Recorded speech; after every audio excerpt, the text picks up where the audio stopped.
فرمان نبی پاک صلی اللہ علیہ وسلم، جب تمہیں خوشیاں ملنے لگیں تو تین باتوں کو نہیں بھولنا: ایک، اللہ تعالیٰ کو; دو، اس کی مخلوق کو; تین، اپنی اوقات کو۔ اقوال مولا علی علیہ السلام: احسان کرنا بھلے مانس لوگوں کی خصلت اور برائی برے لوگوں کی عادت ہے۔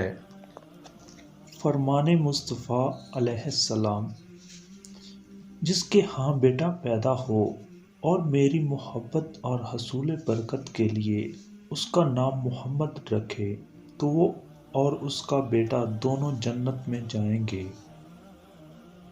نبی کریم صلی اللہ علیہ وسلم نے فرمایا، نیکیوں کی بارش: بندہ جب نماز پڑھ رہا ہو تو اس کے سر پر نیکیوں کی بارش ہو رہی ہوتی ہے۔ فرمان مولا علی علیہ السلام: جو شخص تمہارا غصہ برداشت کر لے اور ثابت قدم رہے وہ تمہارا سچا دوست ہے۔ اقوال مولا علی علیہ السلام: بخل سے آخرت میں دوزخ کا عذاب حاصل ہوتا ہے۔ فرمان نبی پاک صلی اللہ علیہ وسلم: جو شخص یہ گمان کرے کہ وہ مجھ پر اور جو کچھ میں لے کر آیا ہوں اس پر ایمان رکھتا ہے جبکہ وہ علی علیہ السلام سے بغض و کینہ رکھتا ہو، وہ جھوٹا ہے اور مومن نہیں ہے۔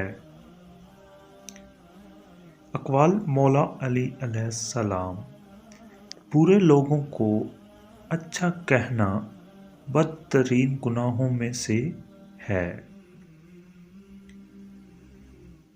فرمان مصطفیٰ صلی اللہ علیہ وآلہ وسلم: بارش میں اتنی بوندیں نہیں برستی جتنی سجدے میں سر رکھنے سے رحمتیں برستی ہیں۔ اقوال مولا علی علیہ السلام: جو شخص بخل کی عادت اختیار کرتا ہے اس کا کوئی بھی خیرخواہ نہیں ہوتا۔ Thanks for watching.